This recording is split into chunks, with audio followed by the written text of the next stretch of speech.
Hello बच्चों, let's see the question, and the question is that saturated compound obtained by treating acetylene with HBr is। हमसे यहाँ से पूछा जा रहा है कि अगर हम एसिटिलीन को HBr के साथ ट्रीट करते हैं तो कौन सा सैचुरेटेड हाइड्रोकार्बन फॉर्म होगा। तो चलिए बच्चों करते हैं इस क्वेश्चन को, and first of all let's see the key concept for this question. So बच्चों हमें पहले तो पता होना चाहिए एसिटिलीन एक्चुअली में होता क्या है, because that is the common name.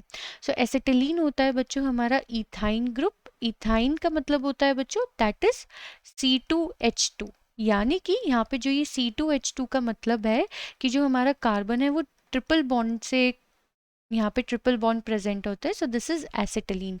अब जो ये एसिटिलीन है बच्चों ये HBr के साथ रिएक्ट करता है एंड सैचुरेटेड कंपाउंड फॉर्म करता है। वो कैसे, तो बच्चों वो हम देखेंगे इनटू द रिएक्शन मैकेनिज्म।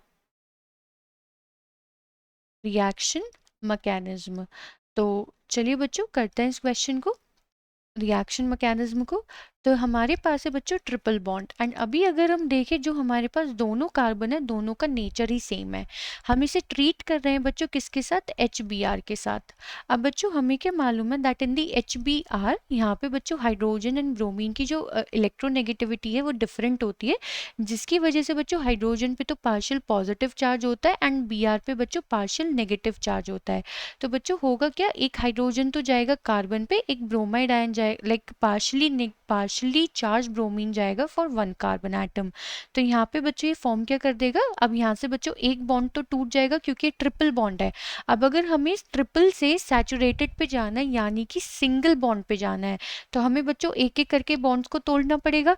तो यहाँ पे बच्चों ये फॉर्म क्या कर देगा, it will form C double bond C H H H and यहाँ आ जाएगा बच्चों Br।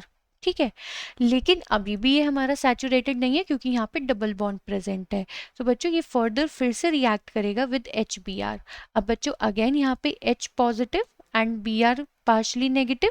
ठीक है, अब यहाँ पे अगर हम देखें बच्चों कि जो ये हमारा पार्शली नेगेटिव ब्रोमीन है वो कहाँ जाएगा, तो यहाँ पे बच्चों ये हमारा ब्रोमीन ऑलरेडी प्रेजेंट है जिसकी इलेक्ट्रोनेगेटिविटी ज़्यादा होती है एज कम्पेयर टू कार्बन।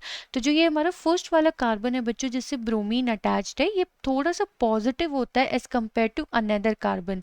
तो जिसकी वजह से बच्चों ये जो हमारा नेगेटिव चार्ज है ये जाएगा पॉजिटिव पे और ये हाइड्रोजन चले जाएगा इस वाले कार्बन पे। एंड ये क्या फॉर्म करेगा बच्चों वहां जाके, इट विल फॉर्म, एंड बच्चों ये जाने से क्या होगा दूसरा बॉन्ड भी टूट जाएगा and it will convert to single bond and ये बन जाएगा HBr Br H and H। And बच्चों ये अब हमारा कैसा कंपाउंड है, ये सैचुरेटेड कंपाउंड है। क्यों, क्योंकि इसमें सारे ही सिंगल बॉन्ड है, सैचुरेटेड कंपाउंड। लेकिन क्वेश्चन में हमसे इस सैचुरेटेड कंपाउंड का नेम पूछा गया है। तो अगर बच्चों हम नेमिंग करने जाए तो हम देखेंगे कि हमारे कार्बन पे दो फंक्शनल ग्रुप प्रेजेंट है जो कि हमारा हेलो ग्रुप, ब्रोमो ग्रुप कह सकते हैं। एंड ये दोनों ही किस पे प्रेजेंट है, फर्स्ट कार्बन एटम पे। तो इसका जो नेम होगा बच्चों वो होगा, so that is 1,1 die bromo ethane. 1,1 dry bromo ethane, यानी कि पहले ही कार्बन एटम पे हमारे दो ब्रोमो ग्रुप प्रेजेंट है।